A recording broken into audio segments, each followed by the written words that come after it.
Yo, y'all listen up. I got something to say. I'm going to speak the truth to you, but some of y'all, you took a shortcut, a convenience this summer. You was like, coach ain't here. The season's weeks away. I got time. Are you kidding me? As a college athlete, you got 4, maybe 5 years to be great or be forgotten. So while you home taking it easy, somebody else is out there in the heat just about killing itself to make their name great. But you got time.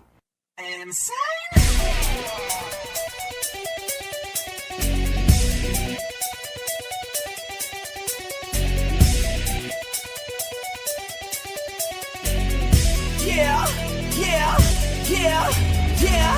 My heart is purple and gold. I'm a pirate down to my soul, and I don't back down, not at all. Find out when the cannons explode. From the sidelines down to the post, put it down like not even close. All out till the last whistle blow. From the flag with the soul and crossbones. Everybody stand up, get your hands up. Let a team know that we got they back. This is our house, this is our town, our time. Yo, what is good, y'all? And thank y'all for joining us here for another episode of the Athletes Table Podcast. I'm your host, Dylan Kraft. Alongside me is the Lebanese Stallion, AC Coop. What's going on, y'all? What is good, bro? Not much. How you living? Another day. It's Another day. time to get back to these interviews, man. That's what I'm excited about. I know. I'm hyped, man. I'm ready to get this new year rolling, bro. I know. It's been a while. It's been 2 solid weeks. I know. It feels like it's been a month at the minimum with Christmas and everything else going through. I'm happy the holidays are over with. I'm ready to just like a good full week back into work. Yeah. Because like the holiday stuff and everything, like getting off of work, everything else, like I'm not gonna lie, and people are gonna look at me funny for saying this.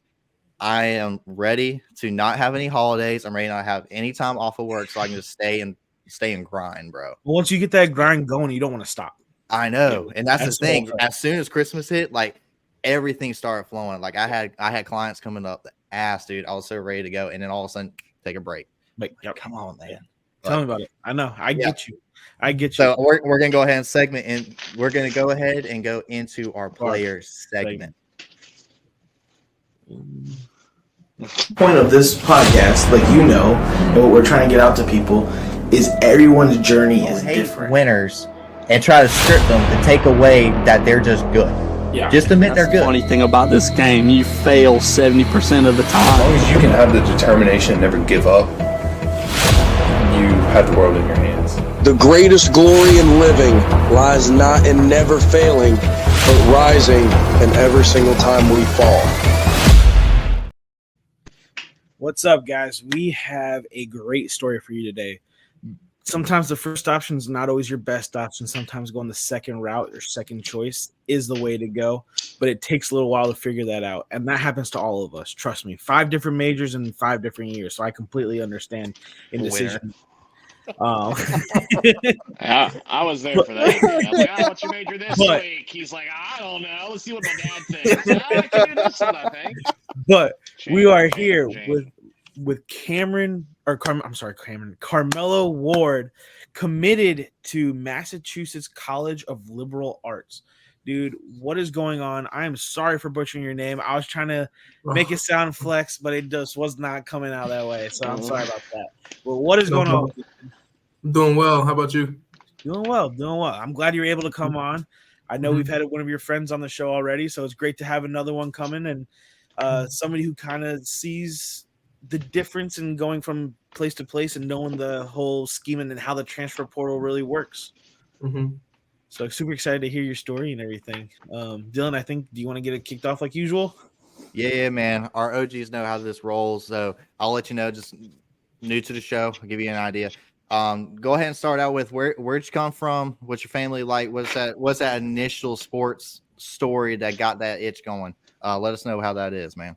So I'm originally from New Jersey, Union, New Jersey. It's about 30 minutes outside of the city. Mm-hmm. Originally, I wasn't really much of a sports person growing up. Like growing up, I was just a normal kid. I grew up like in the suburbs, like a suburban area. Yeah. And I didn't know that, like, if I have a few cousins that play at Rhode Island, they played football. I didn't know that. And growing up, I was always a bigger kid. Mm-hmm. So it wasn't until about middle school where I was like, I'm bigger than everyone. Like, let me try something out. Mm-hmm. So I moved from Union to Cary. I went to Reedy Creek Middle. And that was around 8th grade when I was like, let me try basketball. And growing up, I was always just shooting around like normal kid stuff. And I didn't make my middle school team that 8th grade year. But the thing was, I went to tryouts, and while I wasn't 7th grade year, middle 7th grade year, I didn't take basketball seriously, but I trained a little bit, just preparing, and I felt that I played well enough to make the team. I go and talk to the coaches, and he gave me the runaround. Basically, they wanted to pick out the kids, and what really made me like angry was the other kids that did make the team. They tried to act like they were better than me, and that. Man, I'm a competitive person. I've always been a competitive person, but especially in the sport, you're not gonna do that. Yeah, like that started that fire. That really started that fire right there. Yeah. And I remember someone, I won't say his name, but there was definitely someone who if they were to watch this, they know who they were. They had a lot to say. So I was like, okay. Let's go. Okay. Shut them out on the Instagram page when it comes out. If you know who you are, light up the comments. Let us know who this is. I want to hear this story, man. Let's go. Yeah, and so coming in, he started too. So he was at that time he started at least. Well, at that time he started. We're just gonna put that there. So then 8th grade year passes by. The entire summer I'm working. I'm playing AAU basketball, just like with a local team, just to get reps in, that type of deal. Yeah. Now comes first year of high school, JV. I trained really hard, and I made it with that same person on the team. And that year I didn't play that much, but I'm still learning. I'm still just getting myself right. And sophomore year comes. We got a new coach for our JV team. Our old coach, he decided to go. If you guys know Coach Rogers, he's the AD for Apex. I was going to say, because actually the old AD at Apex is my next door neighbor. So know a little bit about that. He was our coach my freshman year, and then he went over there. So we got a Coach Jackson. That entire time I was still training, playing, that type of thing. And that year we were really good. We only lost like 3 games. But that entire summer, every day I would go with the trainer in Wake Forest. I would just do what I had to do. Started a lot of those games and just kept playing and just kept progressing.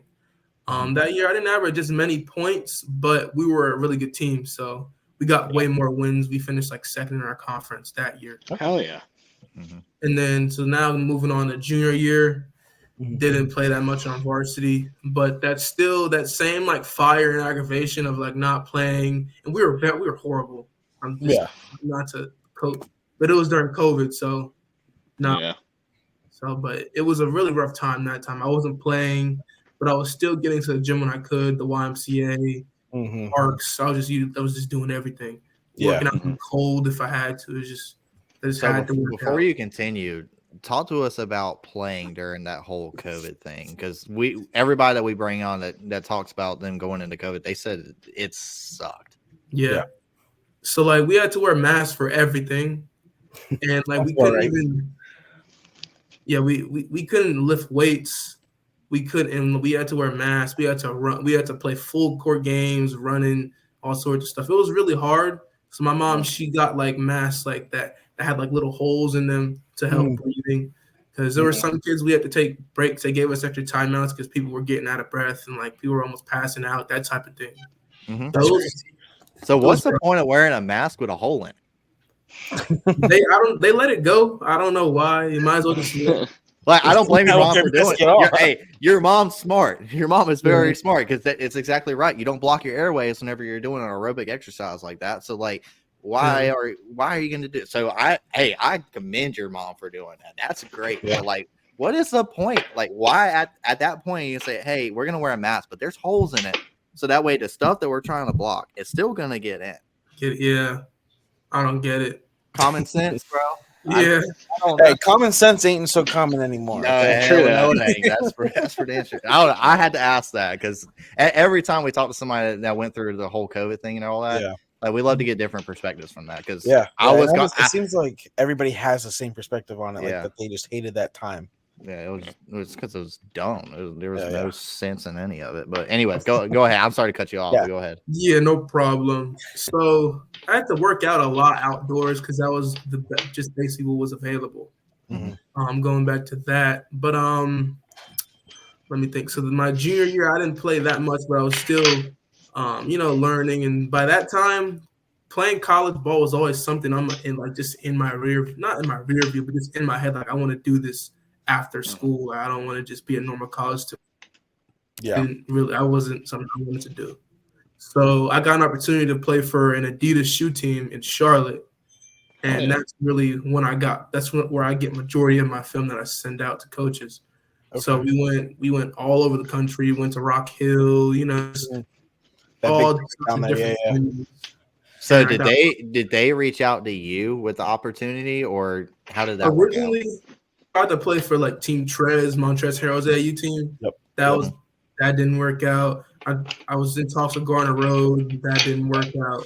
Gardner Road is one of those things where it's like because they've been around even before me, and I'm friends with a bunch of the guys that are like high up in their organization and stuff, and they all say it's like very like don't feel bad that you can't like be with them because they are so one selective, two they're so particular on network driven.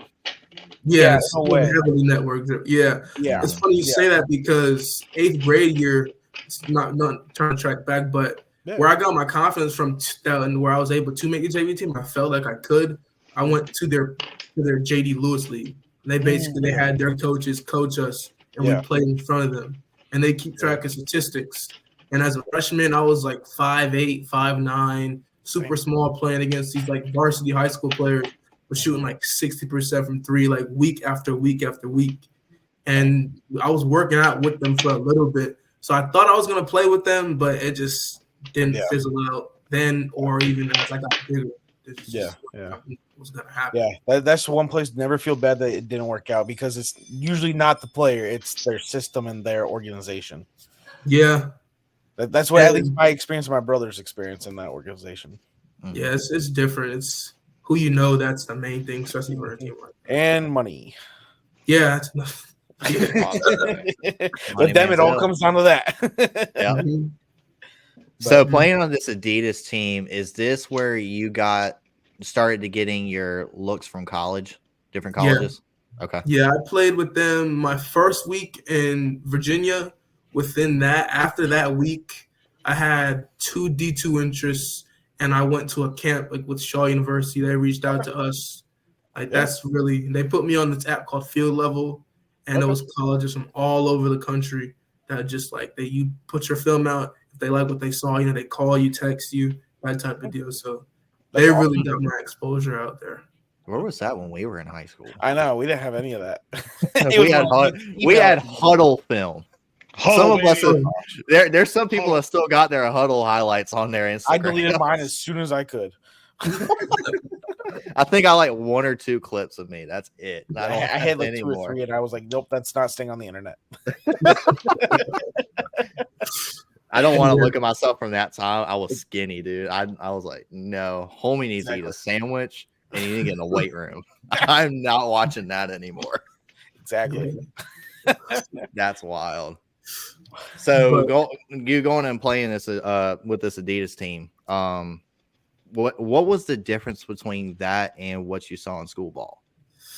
The amount of they made some. We played a few ranked players, but majority of the players that we played, they weren't ranked, but they were highly skilled. Mm-hmm. So like for an average school team, maybe the big is say max 6'6" to 6'8". The average big size is around 6'8" to 7 foot. So it was almost like similar to like pro basketball, but at such a young age. So we weren't all developed, but like we could see the big difference. And also guard play. Guards were upwards. I'm 6'3", but they were upwards of 6'6" for the lead guard. Damn. Like the lead guard that's guarding you is 6'6". Yeah. So I remember when guards were 6 foot if they were lucky. Yeah. It's changed quite a bit. You better that's if they were lucky. Constantly. That's wild. Yeah, so like having to play people like that weekend 2-3 times a day, Friday through Sunday for weeks on end. And, like, it put into perspective how, like, local high school basketball isn't as good. Right. So whenever you went back to playing, because that was your junior year going into your senior year, correct? Yeah. So going into your senior year, that made a big difference. Yeah. And all throughout from junior to senior, I would work out with Coach Walton. You know, we would get the gun out at 5 in the morning. It was either me or like 2 other kids, but most of the time it ended up being me that ended up using it at 5 a.m. because different situations, people can't always get there. But my mom was really like key on, like, if you want to do it, you say you want to do it, I'll help you. Yeah. She just dropped me every 5 in the morning. It's a great support system.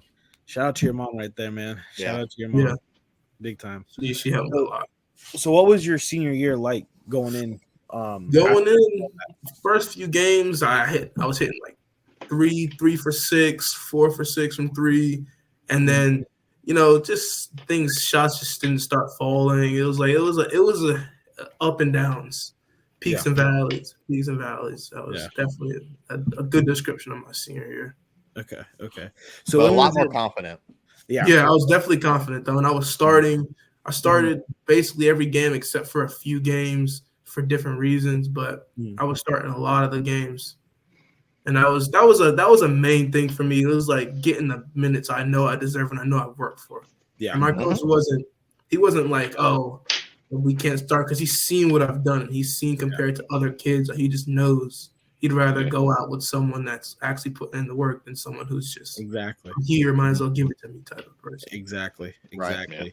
So when was it you kind of were getting all the interest, not just interest, but like actual offers? When did you start receiving those? That majority of those came after my senior year, like 2 weeks after. 2 weeks after, I got Hiram, and then I got MCLA, Minnesota JUCO. They offered me a full ride, a D1 JUCO. They just come down. I went from that field level up. I met them. So I went down and did all that, but I only had 3 to 4 offers, and I went to take a visit to Elise McRae and boom.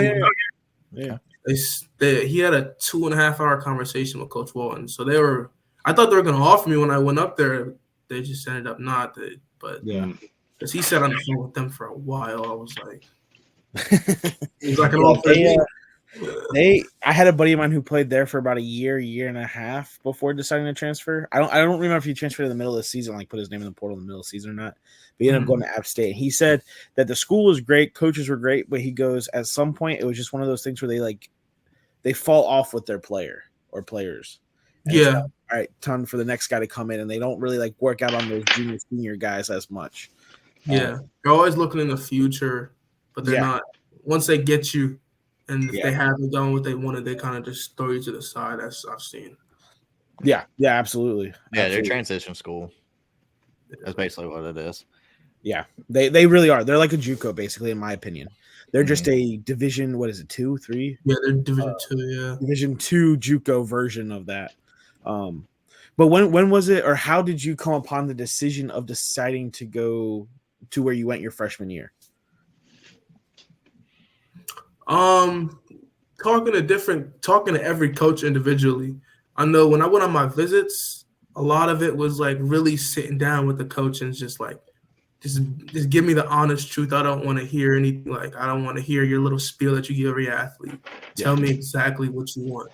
Like, where do you see me in? Like, where first question I'd ask, where am I on the recruiting? If I'm like this like random bottom tier, I'm not. Why'd you even let me come here? But when they honestly, and I let them bend their eyes, and I'm like trying to get a real. Yeah. And based on that, that's where I'll go, okay. And just the next question is, where do you see me playing in your program in 2 to 3 years? That's a good question, because not everybody asks that. And you've also went about it. I respect the way you went about it too, because that's more of like a job sense of like, hey, so where am I going to be at with this company? Are you going to screw me over, or am I just going to leave and go somewhere else? Tell me now. Be honest with me. That's a very good way of thinking. I've never heard someone say that before. That is it's an investment.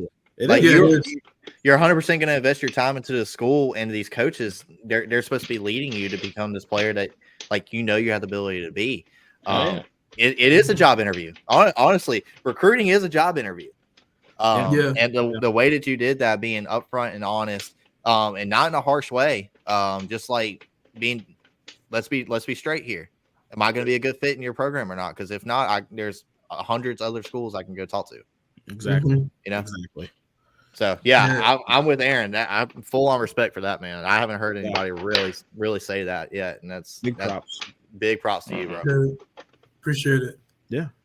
So, but going on from like school to school, eventually I went to Ohio for a visit. And there was a weird way of getting there because, I lost my ID for a second, and the easiest way to go there, obviously, via plane. Mm-hmm. So, and you need your ID to fly. Exactly.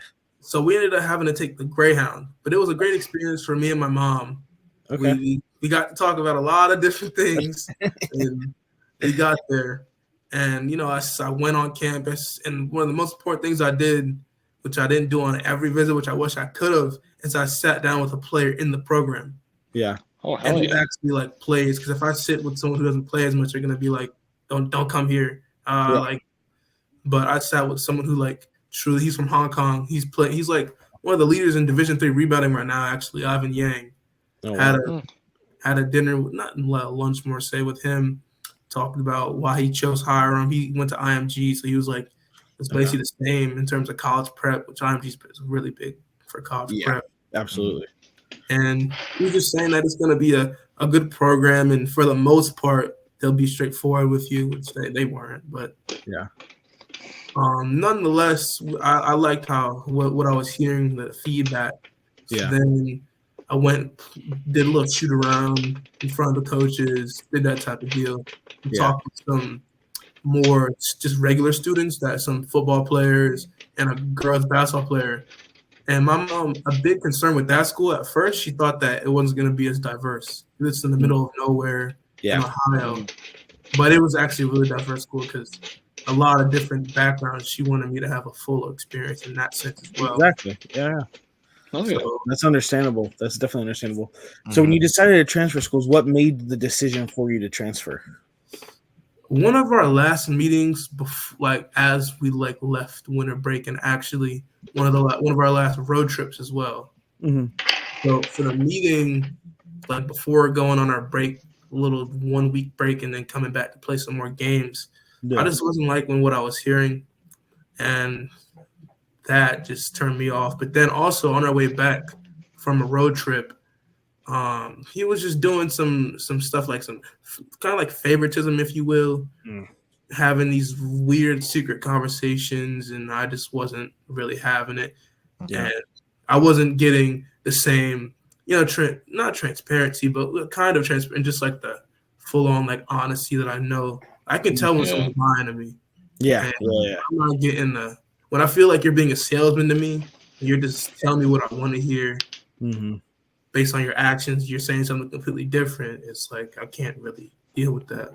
Yeah, there's certain ways that you go about that, and there's you're gonna run into coaches. It's just like having a boss, having a coach, all the same stuff, man.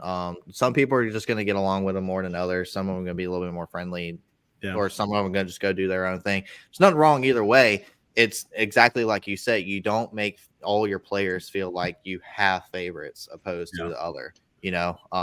That's not team building. That's not being a leader.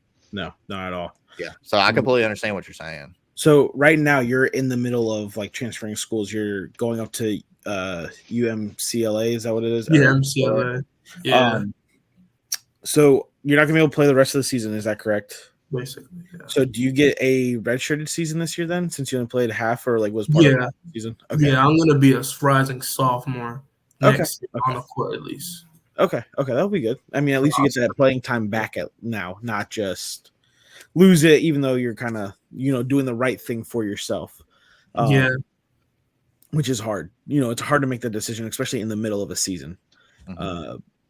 I know plenty of players that have kind of did that, and they were like, man, I should have waited until afterwards, or man, I'm glad I did it now, but I wish I was still playing. More like that, wishful they could keep playing, but they were able to go to that new school and kind of build the confidence in themselves again that they belong at the collegiate level.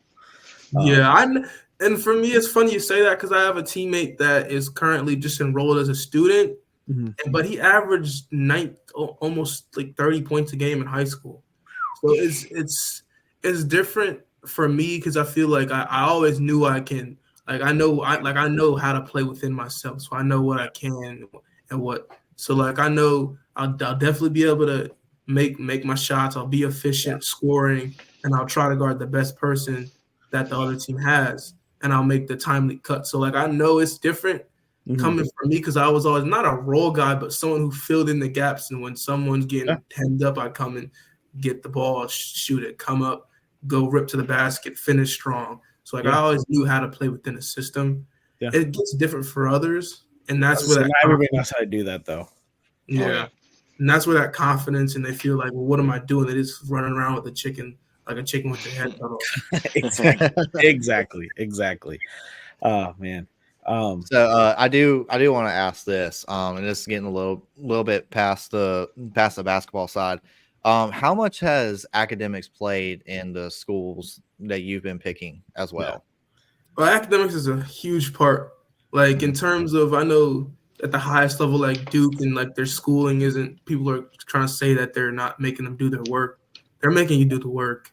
Like in terms of like they want you to, like they're not going to give you passes. Oh, you were on a road trip last night. You still have to turn it in at 10 a.m. or else you don't get the credit.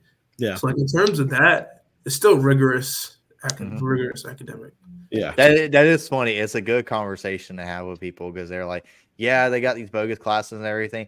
I don't care what class it is. Whenever you come back at 4:00 in the afternoon and you got a 7 a.m. that you got to get to, and you had homework that you were supposed to do, and you were too lazy to do it on the plane or on the bus ride back, you still got to do that work, bro. Yeah. Like, it's still there. It's waiting for you. So I'm glad you bring that up. Yeah, it don't disappear. There ain't no little shawty over here to do it for you. Like you still got to do it, bro. So what are you going to school for? Business management and economics. Okay. Really good stuff. You can pretty much work anywhere then. Yep. Yeah. My mom, she majored in economics and she's a double major when I think it's like business management and economics is like half and half. Oh, okay. And so that's basically, she's really good with numbers, and she's like basically, especially as a man, it'd be way more advantageous to become like an accountant even later on if I wanted to. Absolutely. Thank you, dude. Is that one of your goals after school and basketball's all up? Yeah, my goal is to not work for like a big company and like kind of work for myself. And if I have to go and work for like a big person like that, not over 2 years, just to stack up some funds to go like start. I want to do real estate. I want to do wholesaling. I want to eventually become a hard money lender. I just want to work for myself. Dude. A good goal. I mean, I know us three here, that's why we started this, really was to eventually one day work for ourselves as well. Yeah, it's gonna take a while, but that is what it is. And I mean, that's what we're all kind of doing right now, to different aspects. I know Nick does it in the insurance side, and eventually he's gonna want to go on his own and become his own broker and everything else eventually in time. But like knocking out those years, learn everything. You got to learn under somebody. So like having that mentality, like you want to, and having that will to go ahead and say, hey, I'm going to learn as much as I possibly can. But going under a company and just say, hey, I'm here to learn. I'm here to do everything I possibly can. It's a great mindset to have, especially if you want to be a entrepreneur in the future. And if I was you, if you decide to go into something, go find yourself a big company. This is just my opinion after working for one. Go find yourself a big company, work for them for 2 to 5 years. Because that's compared to your actual lifespan, that's just a little bit of time, right? 2 to 5 years is. Once you do that, it's just like college. But you'll get all the ins and outs figured out before you go out on your own. Because you got to think of it this way. If you want to go the entrepreneur route, you want to work for yourself, you're basically going to work until you die. Let's be real with you. But it's a different type of work than working under somebody. Exactly. Yeah. It's so much more freeing to work with. Like what I do now, I'm basically an independent contractor, so I do my own scheduling, I do everything like that. It's so less like stressful to do that opposed to working under like a sales team. Yeah. And doing something like that. It's so much better. So like exactly what Nick said, like getting under somebody and learning just for a couple years, just to learn everything. Yeah. And then like once you got a good foundation, Like you know how to do something and do it correctly every single time, and then building that sales aspect, having a dialect that you need to have, and everything else. Then branching out on your own, as long as you got that cash flow coming in, you got the capital beforehand. It's a very, very good life plan. a lot easier. But I love that you have that mentality. Yeah, because that also doesn't just in the business world. It's great for the athletic world too. Mm-hmm. Yeah, because I see my mom and her struggles within the, just like the corporate America, like, and how everything's shaped up. It's not always about who has the better numbers or who's. It's all about who's a project manager. So who's recruiting the projects better and who's making it so everyone has the tools that they need to get through each study. Yep. It's not always she's I've seen what she's had to deal with, and it's not fun at times. No, and I'm coming from a place where my parents own their own business, so I've been around it, and all my uncles do. So I've been around small business owners my whole life, and they've all told me, and this is how they all kind of did it. And most of them, if not all of them, have become millionaires. Majority of them, I should say, except for maybe like my dad and another one of my uncles. They all say they worked underneath somebody, whether it was at like a hotel or a CPA firm or something like that, learned everything they could, soaked it up, saved every dime they could, whether it was living with their parents or whatever, saved everything they could. And then after that 2 to 5 years, they went out on their own and started their own business. And at that point, it just was like, okay, I know what to expect coming from this angle, that angle, this other angle, that other angle, and I can kind of counteract everything. You know, kind of how to handle each one of those things that come up. So it makes it a lot easier for you and a lot, actually a lot less stressful too. Yeah. So, like you said, you have that money in your back pocket where you're like, okay, if this fails and I lose $5,000, I still have X amount in the bank that I can try again. Mm-hmm. You know? Precisely. Yeah. So that's great. Hey, that's great though. I commend you for that. Yeah. Oh yeah. 100%. I love hearing younger people saying, "Hey, I want to learn how to work for myself. I want to be able to do things on my own." Because you already got that kick in the ass saying, "Hey, like I don't like listening to other people. I don't like being told what to do. Exactly. I can't stand it." And Someone always check up on you. Exactly. Yeah. But this is where we usually like to ask you, kind of in the same phase, what is some advice you'd give to the next generation coming up?